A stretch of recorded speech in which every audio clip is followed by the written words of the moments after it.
Hi everyone. My name is Emma. I'm 38 now. Back then, 5 years ago, I was 33, and I was married to Michael. We had been together for 10 years, 5 of them married. We didn't have kids, not because we couldn't, but because we kept putting it off for later. Michael was building his career, I was building mine. We were that couple friends looked at with a touch of envy, successful, attractive, smart. Michael had his own small but very promising architectural firm.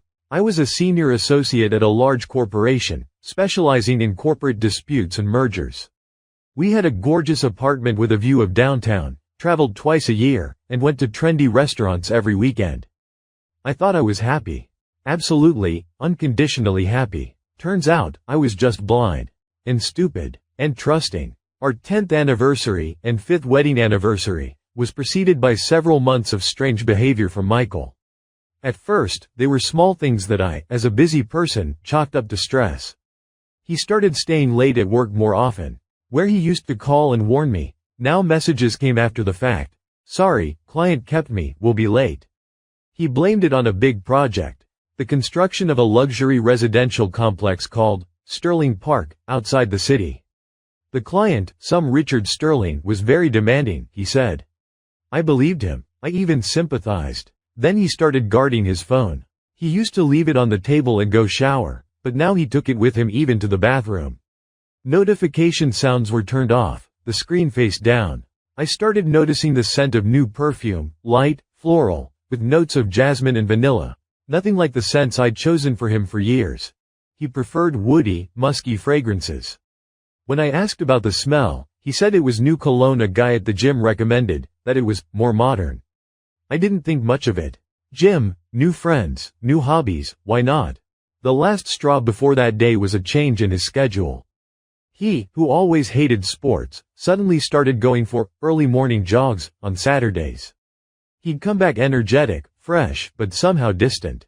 Intimacy dwindled to nothing. When it did happen, it was mechanical, like he was fulfilling a marital duty. I felt less like a lover and more like a piece of furniture. I remember sitting in my car after work a week before our anniversary, listening to a podcast about relationship psychology. The host said, if your partner suddenly changes habits, pays more attention to their appearance, becomes emotionally and physically distant, it's not always cheating, but it's always a red flag. Don't ignore your intuition. Women's intuition isn't magic. It's your brain processing thousands of tiny signals you're consciously ignoring. I turned off the podcast and cried. I knew. Somewhere deep down, I already knew. But admitting it to myself was scarier than living in ignorance. Our anniversary fell on a Saturday. We'd planned to go to the spa in the morning, have lunch at that same rooftop restaurant, the Skyview, where he proposed 5 years ago, and then drive to a hotel outside the city for a romantic weekend getaway. I'd bought new lingerie from Agent Provocateur, had my stylist do an elaborate updo, painted my nails the perfect red.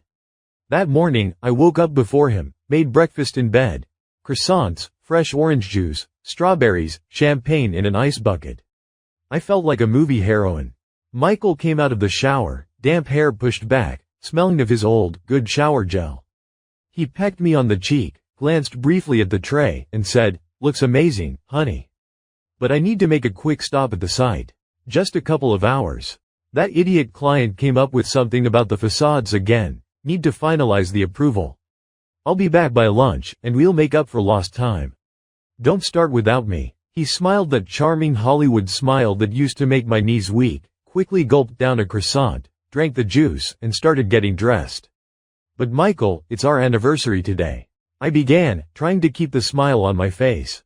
Honey, I know. That's why I want to get this out of the way now, so nothing distracts me later. 2 hours, and I'm all yours. Promise. He pecked me again and left. I stayed alone with the cooling breakfast and a strange feeling in my chest. I felt physically unwell. It wasn't jealousy, no. It was like an itch under my skin, a chill down my spine, a premonition of disaster. I went to the window, just to watch him leave. I saw him walk out of the building, stride quickly to the parking lot, and walk right past his black Jeep. He got into a brand new silver Mercedes convertible with the top down, parked right behind his car. A woman was behind the wheel. I couldn't see her face, just a mane of blonde hair blowing in the wind and sunglasses. She turned to him, and they met in a long, tender kiss. Not friendly, but real, loving. And the car smoothly pulled out of the lot and disappeared around the corner. At that moment, the world didn't crash down. It just froze. And then there was a roaring in my ears so loud I had to press my forehead against the cold glass to keep from falling. My heart was pounding in my throat. The champagne tasted sour. I stood there for maybe 5 minutes, just trying to breathe. The image before my eyes swam. I didn't call and make a scene. I'm a lawyer, for crying out loud. I'm used to gathering evidence, not acting rashly. My first thought, cold and sharp as a knife blade, was, "Get a grip, you coward. If you call and scream at him now, he'll deny everything, call you a crazy paranoid, cover his tracks, and you'll never know the truth. And without the truth, you can't do anything. You'll just be left with a broken heart and no answers." I got dressed, put on sunglasses and a baseball cap, as if that would make me invisible, hailed a taxi, and told him to go to Michael's architectural firm. It was in a trendy loft district. I arrived and saw Michael's car in the office parking lot. But that meant nothing. I told the driver to keep going, out of town. The Sterling Park construction site was 40 minutes away. I paid the driver a lot to wait for me on the shoulder near the entrance. The construction site was huge. The frames of several townhouses were already up, cranes were buzzing, workers in hard hats scurried about. I parked by the road, behind an old truck, and waited, staring at the exit. An hour passed. I started to think I was wrong, that maybe they'd gone somewhere else. Then I saw them. They emerged from one of the finished townhouses deeper in the complex, holding hands. Michael was saying something. The woman laughed, head thrown back, adjusting her long blonde hair. She was young, maybe 25, slim, pampered looking, in white trousers and a light blouse. A real doll. I took dozens of photos with my phone, zooming in, as they kissed by the entrance, then got into that Mercedes and drove away. I went home. My keys were shaking in my hands as I opened the door. Michael was already there. He was sitting in the living room with a bottle of champagne, a different, more expensive one, and 2 glasses. On the coffee table was a bowl of strawberries and an open box of chocolates. "Honey," he exclaimed, jumping up. "Sorry I took so long. That client is a nightmare, but we got it all sorted, signed the final papers. I want to drink to us, to our next 10 years. To the best wife in the world." He came towards me with open arms. I let him hug me. He smelled of her perfume. Floral, light, with notes of jasmine and vanilla. I knew that scent now. I could taste it. I smiled. It was the most fake, the most difficult smile of my life. My facial muscles cramped. "Sounds tempting," I said in as even a voice as I could manage, clinked glasses with him, and took a sip. The champagne burned my throat. Inside me, a fire raged, but outside was Arctic ice. I decided I wouldn't let this go. Divorce? Yes, divorce would happen. But not today. And not the way he wanted. He wanted to quietly leave for his new little doll, taking half of everything we'd built, leaving me the fool. Oh no. He wanted to play, we would play. And I would win. For the next few months, I turned into a spy. I read everything I could find on surveillance methods, wiretapping, evidence gathering. I'm a lawyer. I knew what would stand up in court and what wouldn't. I needed irrefutable facts. I bought a voice recorder, small, professional, with sound-activated recording, and put it in his car's glove compartment when he was in the shower. I bought a second one and shoved it under the seat of his desk chair in his home office. I installed a spy app on his phone. This was the riskiest moment. My best friend Sarah worked in IT at a big company. She wasn't a hacker, but she knew her way around phones. I went to her in tears, genuine ones, and told her I suspected my husband of cheating, that I needed the truth or I'd go crazy. Sarah, being a loyal friend and a romantic soul, agreed to help. We waited until Michael was asleep. I took his phone. I'd long ago figured out his password, his mother's birthday, and Sarah installed an app in 5 minutes that mirrored all his messages, photos, and location data to a secure server that only I could access. The next morning, he noticed nothing. And then the floodgates opened. I read his messages, looked at his photos. Her name was Chloe Sterling. She was 25. She was the daughter of that demanding client, Richard Sterling, owner of the construction empire, Sterling Holdings. That's why the Sterling Park project was so important and demanding. Michael wasn't just sleeping with a mistress, he was sleeping with a golden parachute. He he was cozying up to his future father-in-law. Their relationship, as I gathered from the messages, had been going on for 8 months. They met in that townhouse apartment, number 24, which, it turned out, Richard had bought for his daughter. A college graduation present. I listened to their conversations, the recorder in the car caught everything. They discussed our future. How Michael would tell me he'd fallen out of love, that we'd grown apart. How he'd suggest a civilized divorce to avoid traumatizing each other in court costs. How he hoped I wouldn't hire a lawyer because Emma is a reasonable woman, she'll understand it's better for everyone. I'm a reasonable woman. I listened to him laugh at me with her, call me boring, obsessed with work, frigid. That word stung the most. He said I never paid him attention, that I'd turned into a gray mouse. Chloe agreed and said what a bitch I must be for not letting him live his life. But the real treasure I found wasn't in the messages. I found it in his cloud storage, which the app also gave me access to. There was a folder labeled Project X.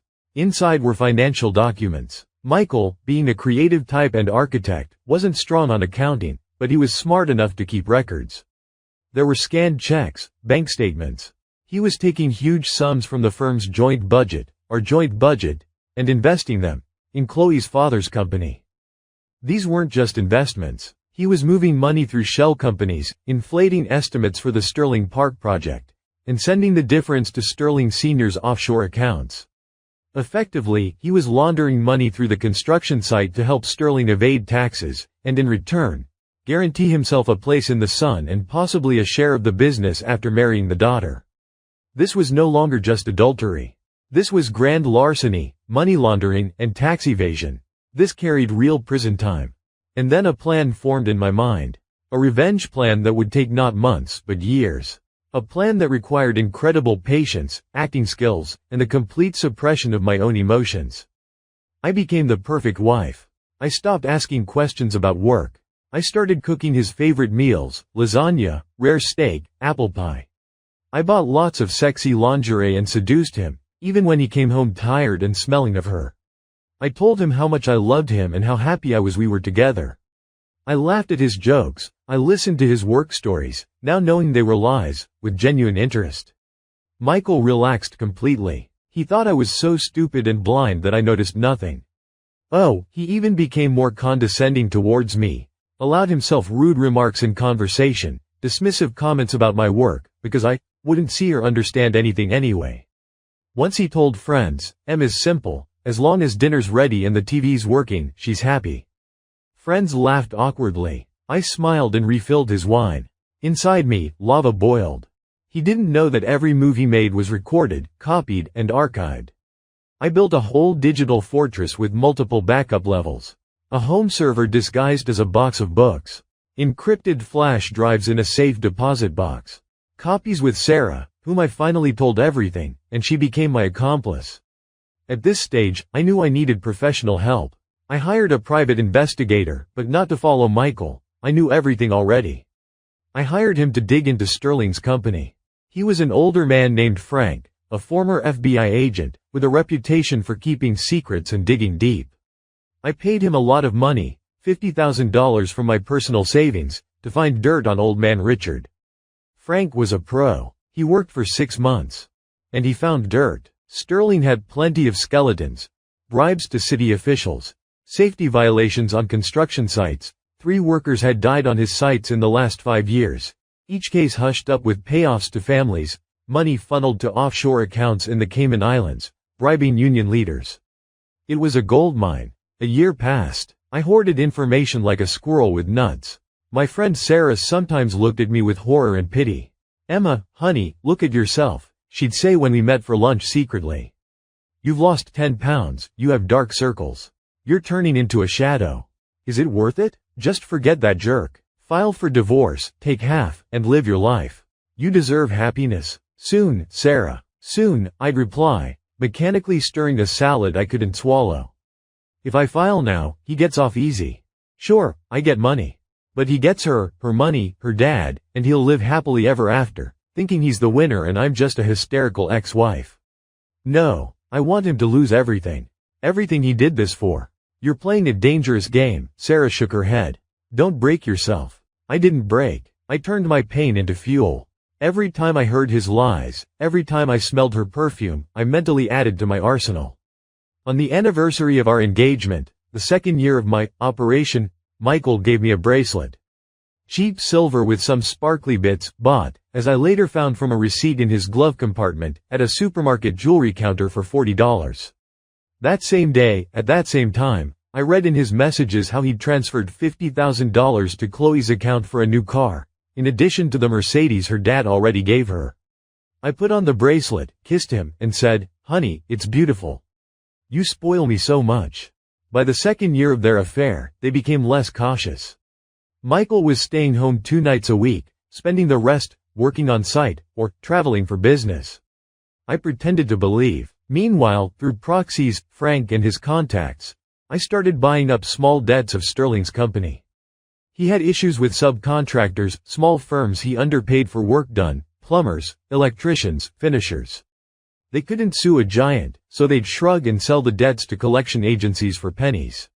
I bought those debts through a shell company registered in Delaware. For a pittance, maybe $20,000. I became a creditor to a billionaire's company for almost $500,000.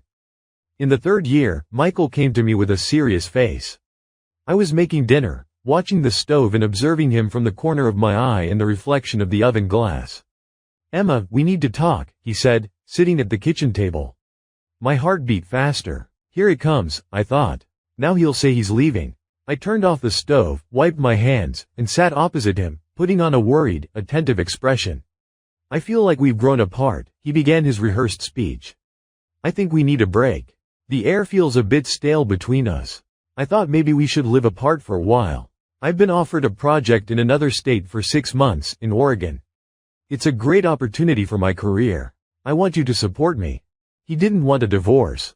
Not yet, because divorce meant splitting assets, and he was putting our joint money into Sterling's business and didn't want me to find out.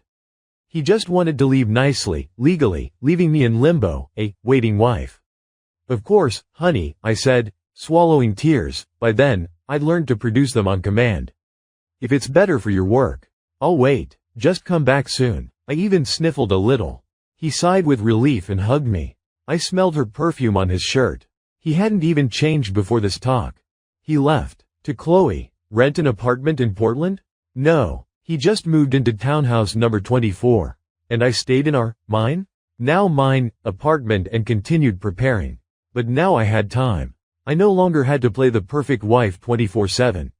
I could cry at night without fear of him hearing.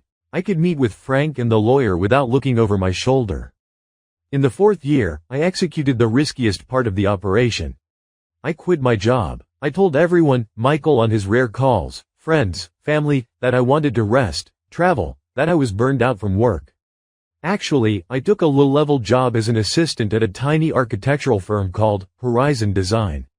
It was a direct competitor to the company Michael was building for Sterling. I was learning. I wanted to understand their business from the inside, understand how architects think, what their weak spots were. I brought coffee, ordered lunches, but I listened carefully at every meeting, copied documents that came my way. No one notices a quiet woman over 40 with a notepad. In the evenings, I met with my divorce lawyer, a woman named Catherine, a real shark in a skirt. We developed a litigation strategy, assessed risks, prepared documents. We had everything. Infidelity, confirmed by photos and videos from the apartment that I managed to take through the window with a powerful telephoto lens Frank bought, financial crimes, money laundering, proof of tax evasion. And then something I hadn't planned happened. A completely unexpected twist. At a contemporary art exhibition downtown, I went to all such events to, accidentally, run into the right people from the architecture and construction world. I met Jack. He was standing by a display of photographs of abandoned industrial buildings, passionately discussing them with the gallerist. He was tall, slightly rumpled, in a simple thick knit sweater, with such an open, warm smile that it took my breath away for a moment. He wasn't like Michael, at all. He had none of the polish and fake Hollywood charm. There was something so real about him. I moved closer, pretending to look at the photos. He turned, our eyes met, and he smiled. "Do you like this series?" he asked. "I think the artist brilliantly captures the beauty of decay. There's an aesthetic, a soul in these old factories. Beauty is in the eye of the beholder, I replied. I think he's showing not decay, but potential. What could become something new? Jack laughed, easily, genuinely. Exactly. You're the first person today who got that. I was starting to think everyone only saw rust. I'm Jack, by the way. That's how we met. He was an architect, but not like Michael. He worked for a small firm specializing in renovating old buildings. He was honest, talented, and so passionate about his work he'd forget to eat. We talked for 3 hours until the exhibition closed, and then another 2 in a small cafe across the street. He didn't know who I was. I just introduced myself as Emma, a former lawyer trying to find herself. We talked about everything: architecture, movies, books, travel. He was easy to be with. He didn't try to impress, he was just himself. I didn't expect, after everything I'd been through, that I'd still have any capacity to feel anything for a man but hatred. But I did. We started dating, secretly. I hid it from everyone connected to my operation. Jack thought I was just a girl with a difficult past. I told him about my husband's infidelity, but no details or names, working at a small architecture firm to distract myself. We were together for almost a year. For the first time in a long while, I was happy. Truly. He brought me coffee in the mornings, we walked in the park, watched old movies, and I forgot about my hatred. But I couldn't stop. Revenge was too close. Too many years of effort. I couldn't give up now. And then came the 5th year. Year X. Michael and Chloe announced their engagement. It was in all the local social columns, on Instagram, in the papers. Construction heiress to marry talented architect. The Sterlings blessed daughter's union with promising designer. Photos were everywhere. Michael in a perfectly tailored suit, with a beaming smile, hugging Chloe in a white dress by the ocean. Sterling Sr. stood nearby, glowing like a polished samovar. He was happy. He'd put Michael on the board of directors of Sterling Holdings. Michael was basking in luxury. They were planning a 500-person wedding at the Ritz-Carlton. Invitations were sent to half the city. I looked at those photos and felt not pain, but cold, calm determination. Time to strike. 2 months before the wedding, I made my first move. I went to Richard Sterling's office. Unannounced. With a thick folder under my arm and my lawyer Catherine in tow, she waited in the car. The receptionist, a girl with perfect nails, tried to stop me, babbling about Mr. Sterling being busy. I looked at her calmly and said in a steely voice honed by years of legal practice, "Tell Mr. Sterling my name is Emma Grayson. I am Michael Grayson's wife. I have information concerning the fate of his company and the freedom of his future son-in-law. I have exactly 15 minutes, after which I will hand all these documents to the FBI. Your choice." 3 minutes later, I was let in. Richard Sterling sat in a huge leather chair behind a mahogany desk. He was a large man with a heavy jaw and piercing blue eyes. He looked at me with arrogance and mild curiosity. "What do I owe the pleasure, Mrs. Grayson?" he asked in a tone that promised nothing good. "What is this regarding? If it's about Michael, I'm afraid you're too late. Your marriage is in the past. I am Emma, Michael's wife. Still his wife, technically," I said calmly, sitting in the chair opposite without waiting for an invitation. "And I'm not here to ask for anything. I'm here to set terms." He was taken aback, tried to speak, but I cut him off. I opened the folder and spread papers before him. "Mr. Sterling, I have irrefutable evidence that your future son-in-law and, by extension, your partner, has been laundering money through your construction projects. Funds came from his firm's joint budget, a firm half owned by me, into your pocket, bypassing taxes. Here are printouts of accounts. Here are bank statements from shell accounts. Here are recordings of his conversations where he discusses this with your daughter. And here is a 5-year photo report, including shots from townhouse number 24 in Sterling Park." I laid out the photos. One showed Michael kissing Chloe at the townhouse entrance. Another showed them going inside. The third, the most compromising, taken with a telephoto lens through the window, showing them together in the living room. Sterling paled. His hands, resting on the desk, trembled. He grabbed one of the papers, scanned it. "What do you want?" he rasped, arrogance gone from his voice, replaced by fear. "I want Michael left with nothing. I want his career destroyed, his reputation ruined. I want him to know what it's like to lose everything he thought was his by right." "And you're willing to destroy my company for this?" he asked, gripping the chair arms. "I have enough information to destroy your company too," I confirmed, nodding at the folder. 3 worker deaths, bribes to officials, offshore accounts. That's a significant prison sentence for you too, Mr. Sterling. But I'm willing to make a deal. He tensed. What deal? You give me all the debts I've bought over the years. I laid out another folder with debt obligations, with interest. That's about $600,000. You remove Michael from the board of directors today. You publicly announce the broken engagement on your initiative. And you make sure he thinks it's your decision, not mine. You tell him you found evidence of him stealing from your company. And I disappear with these documents forever. I stay silent about your sins too. You have 1 hour to think. My lawyer is waiting downstairs. Sterling had no choice. He was cornered. If these documents reached the FBI or the IRS, he'd go away for a long time. He nodded, jaw clenched so tight the muscles bulged. You're a monster, he breathed. I'm a woman who was betrayed, I corrected, standing up. And I had 5 years to become one. I expect the money transfer by evening. A week later, the scandal broke. Michael was thrown out of Sterling Holdings. The official version, leaked to the press, stated that an internal audit had uncovered financial irregularities and misuse of funds by the new board member. Chloe, at her father's insistence, publicly called off the engagement on Instagram. With a heavy heart, I announced that Michael and I are going our separate ways. Personal circumstances. The rest didn't matter. The social columns exploded. Architect fiancé caught stealing from future father-in-law. Sterling's call-off engagement over financial scandal. Michael was left with no job, no fiancé, a ruined reputation. And, most importantly, no money. His accounts were frozen due to a lawsuit from Sterling, for show. Friends turned away. His name became toxic in architectural circles. A month after the engagement news, when things had calmed down, Michael crawled back to me. He stood on the doorstep of my apartment, haggard, unshaven, in a wrinkled shirt. He smelled of sweat and despair. His eyes were red and darting. Emma, please, let me in, he began in a trembling voice. You won't believe what happened. I was set up. Sterling is a monster, he made it all up. He used me and threw me away like trash. Chloe left me, I got fired, I have no one left. You'll take me back, right? We're family. I love you. I've always loved only you. I was an idiot, I made a mistake, but I'll make it right.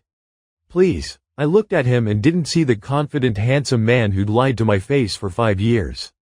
I saw a pathetic, wretched man, crushed by his own greed and stupidity. I felt no pity, only icy calm and deep satisfaction. Of course, Michael, I said softly, opening the door. Come in, we really need to talk. I've been waiting for this conversation for 5 years. I let him in, sat him on the living room couch. He grabbed my hands, started kissing them, muttering thanks. I let him. Then I gently freed my hands, stood up, went to the bar, poured myself some water. Only then did I speak. Michael, I began in a calm, even tone. Remember our 10th anniversary? Remember the silver Mercedes waiting for you outside? Remember the smell of Chloe's perfume? He froze, mouth open. Confusion dawned in his eyes. I know everything, I said. All 5 years. I know about every kiss, every night in townhouse number 24, every penny you stole from our joint business to invest in your whore's daddy. I know about the accounts, the offshore companies, your future plans. I know how you laughed at me with her, called me boring and frigid.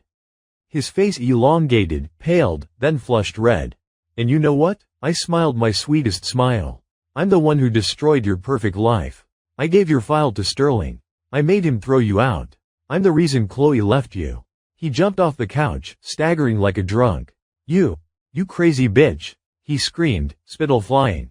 How could you? You ruined my life. I'll kill you. Lawyer, I called out loudly, but calmly.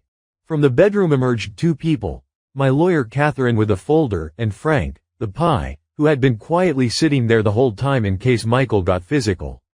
Frank was a big man. He just crossed his arms and looked at Michael. Michael deflated instantly. Sit down, Michael, I said, pointing to the couch. We have some papers for you. Catherine spread the divorce documents on the coffee table. They stipulated he leave with what he came with, i.e., nothing. The apartment was mine. I proved I bought it with money my parents gave me before the marriage, and he'd never contributed a cent. The business? The architectural firm had been transferred to me through shell companies 2 years earlier, while he was off in the clouds fucking Chloe. Company accounts? Empty. I'd moved all assets to new accounts. He was left with his old car, the Jeep, bought during the marriage, but I let him keep it, and his personal effects. And, most importantly, debt. Debts to creditors I gathered, including his share of those very crimes that had now come to light. "You can't do this," he yelled, scanning the lines. "It's all illegal. I'll sue." "I can," I smiled. "And I have a 5-year collection of evidence of your infidelity and financial crimes.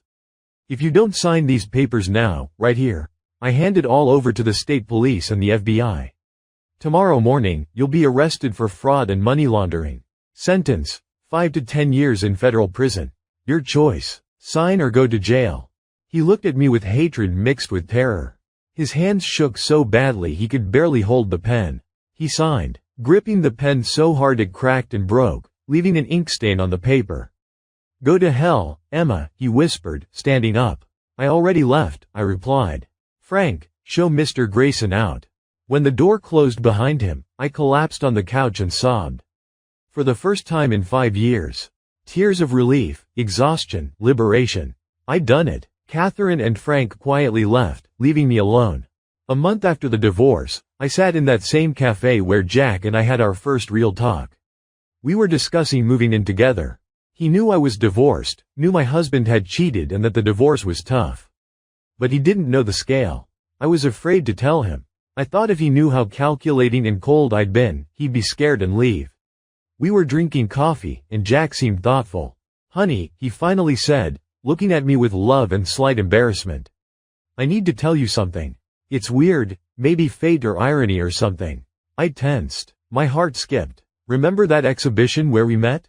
I didn't go there by accident. My old college classmate, Michael Grayson, was supposed to present his new project there, some fancy complex.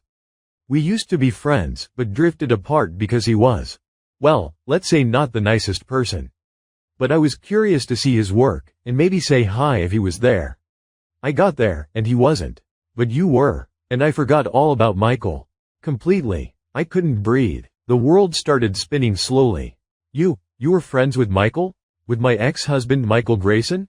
I whispered. "Yeah," Jack nodded, his face becoming serious. "Weird, right? We hadn't seen each other in 8 years, since I left that big firm where we started together. And then I meet you. And only recently, when you mentioned his name during the divorce, I realized who it was. I didn't even know you were his wife until I saw the name in the papers. Emma, I'm sorry if this upsets or scares you. He means nothing to me. You mean everything. I just thought you should know." I sat and looked at him. Jack, my Jack, the man I'd come to love, the man I considered the most genuine and honest person in the world, turned out to be an old friend of the man I had coldly and methodically destroyed. It was too much for one day. "Jack," I said quietly, feeling a lump in my throat. "I had to tell you something. The whole truth. All of it, without holding back. And after this, you might want to leave. And I'll understand." And I told him everything, from the beginning, about the anniversary day, the silver Mercedes, the 5 years of surveillance, the recorders, the spy app, Frank, buying the debts, the meeting with Sterling, how I made him destroy Michael. I told him about my hatred, my pain, my cold calculation. I told him that for the last year and a half we'd been together, I was still playing my game.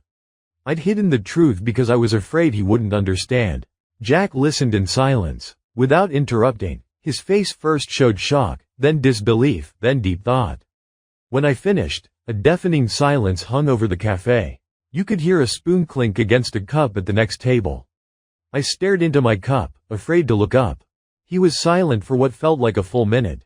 Then I felt his warm hand cover mine on the table. I looked up. He wasn't looking at me with horror or disgust. There was something else in his eyes. Amazement, respect, and tenderness. "You know," he finally said, his voice quiet and rough. "When we were in school together, Michael was always kind of an asshole. He copied my papers, threw others under the bus for his own gain, slept with friends' girlfriends. That's why I stopped hanging out with him. I always knew he was capable of lousy things. But I never thought he was capable of this. Lying for years to someone who loved him, while living under the same roof. That's beyond." He paused, squeezing my hand. "Emma, what you did, it's intense. It's cold, it's calculated, it's like a movie script. But you know what? You weren't just getting revenge. You were protecting yourself. You didn't let him trample you. You spent 5 years of your life not crying into a pillow and feeling sorry for yourself, but fighting for justice. You did something few people would have the strength to do. You're the strongest person I know. And I love you not in spite of it, but maybe because of it. Because you can love, but you can also defend yourself. You're real. I cried again, but now it wasn't relief. It was happiness. Pure, unexpected happiness. Another 6 months have passed. Jack and I live together in my apartment. We've talked about marriage, but we're not rushing. We're happy as we are. He knows everything about me, and it's an incredible, intoxicating feeling. Being with someone you don't have to lie to, someone you don't have to perform for. I opened a small legal practice specializing in protecting women's rights in complex divorce cases. My experience came in handy. Jack is proud of me. The other day, I stopped at a small coffee shop on the edge of town for some errand, and I happened to see Michael. He was working as a barista behind the counter.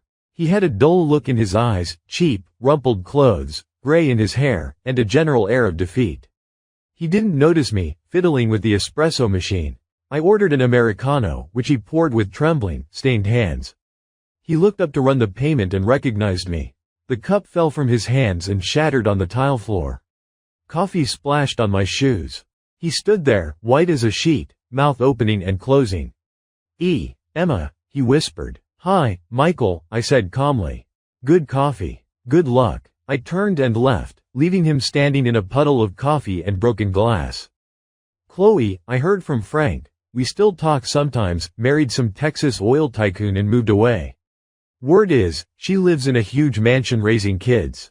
Her father, Richard Sterling, strangely enough, is still a free man, but his company is going through a rough patch.